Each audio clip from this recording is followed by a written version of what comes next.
Half-minute Deputy Tommy Broughan. So let me say clearly at the outset, of course, that I believe all citizens of our Republic, wherever their location, should have access to the same level of public services, and that includes, of course, broadband facilities.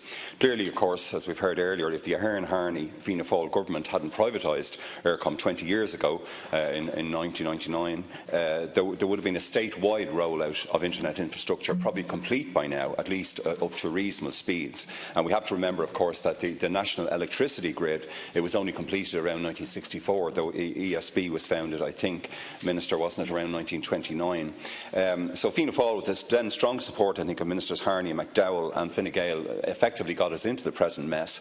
13 years after the Eircom debacle, of course, Minister Rabbitte launched the National Broadband Plan, but by 2017, Eir was able to leave 542,000 Irish homes and businesses without up-to-date telecoms and broadband. And you know, when you listen to the earlier discussion, an equally conceivable plan might be simply to renationalise Eircom, to renationalise Eir as it is now, and to take back the national infrastructure which this House shouldn't have allocated to a private company 20 years ago.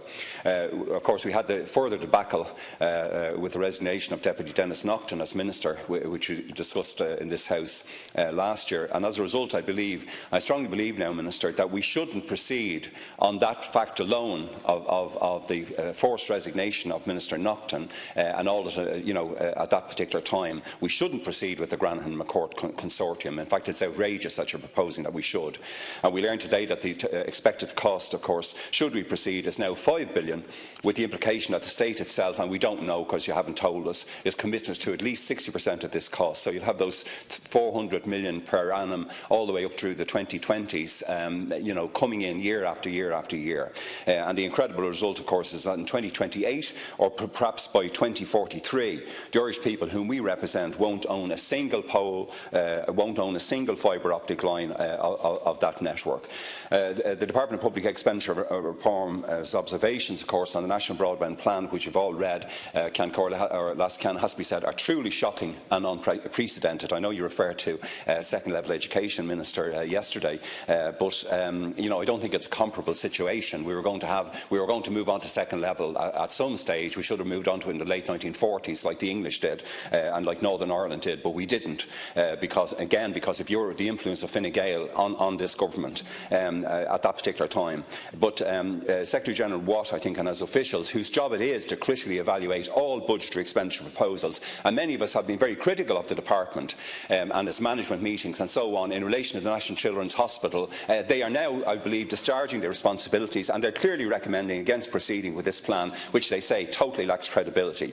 And as I said, we were very critical of them in relation to the National Children's Hospital and how they missed those flashing warning signs, which you wouldn't tell us about because you were going to hold a general election last October, and you didn't want to give us the bad news on the Children's Hospital. But the department has said, DPER has said, we strongly recommend against approval of the appointment of the preferred bidder to the current MPD procurement process, and they give all the grounds: cost, affordability, the cost benefit. You know a good bit about cost benefits, Minister, given your academic history, as many of us do here on this side, and you know quite clearly the cost benefit just doesn't add up. And so why are you proceeding in a situation where this exactly is the case? The officials outlined their major concerns about the CBA and say that it's not credible and it's questionable whether it's consistent with the public spending code. So therefore we're asking the issue: is this a legal decision? Is the government acting here legally by attempting to proceed with this half-baked proposal?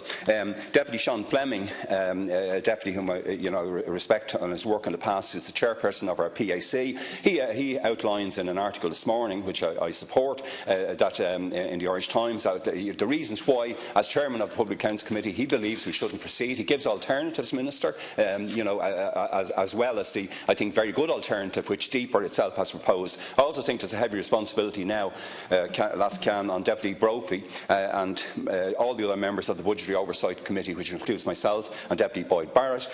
We must ensure that there's value for money in the final rollout of broadband. I believe Deputy Brophy must urgently call a meeting of the Budgetary Oversight Committee. We're supposed to be responsible, as you know, Lascan, for future spending, and I think the Parliamentary Budget Office should immediately proceed to examine the details of this proposed contract. Yourself, Minister, and the Minister for Public Expenditure Reform. By the way, I'm one of those people who believe there should be a separate minister for that. One of the few things I agreed with in the last government was having a Minister for Finance and a Minister for Public Expenditure. But the Minister for Public Expenditure, I believe, he cannot be standing over this. He shouldn't stand over it. And both of you must come to the Budget Committee and explain the situation to us. But I believe you should immediately halt this process and do it differently, and do it with some of the ways that have been suggested from this side of the House. Thanks, Ken.